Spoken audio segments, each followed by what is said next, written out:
to America Votes 2024. There's been a lot of controversy surrounding what's called Project 2025, a 900-page conservative guidebook gaining a lot of attention that many believe former President Donald Trump would follow if he gets reelected. So later today, President Joe Biden is expected to address it during a campaign rally in Detroit. ABC 15's Jamie Warren is live this morning, cutting through the noise for us. Jamie, you're now learning the project does have Arizona ties. Right. So in looking through that 900-page report this morning, we saw Arizona referenced in it multiple times.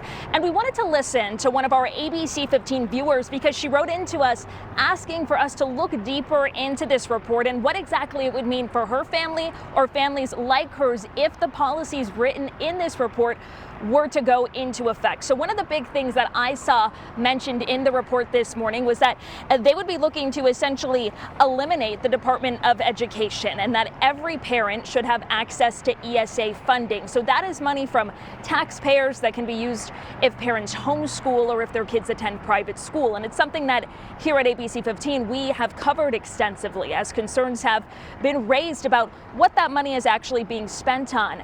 But the report highlights what is being done in Arizona and says that our state should serve as a model for others. The report also mentions FEMA should not be deciding how tax dollars are spent on a number of things like migrant shelters here in Arizona.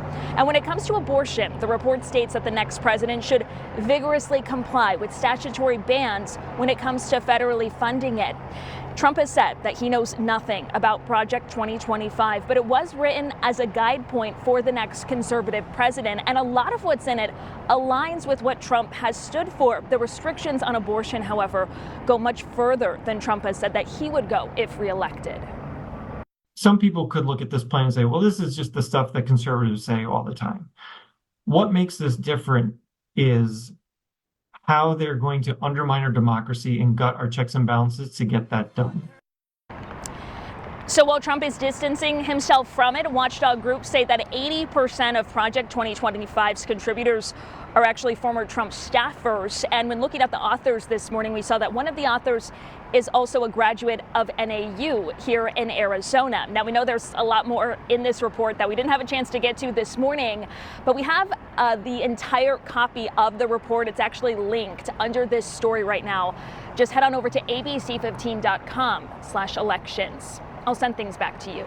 Yeah, Jamie, I'm on the website right now. It talks about things like mass deportations as well. So a number of things hitting several different areas of government. Yeah, and the Arizona tie is interesting for sure. Thanks, Jamie.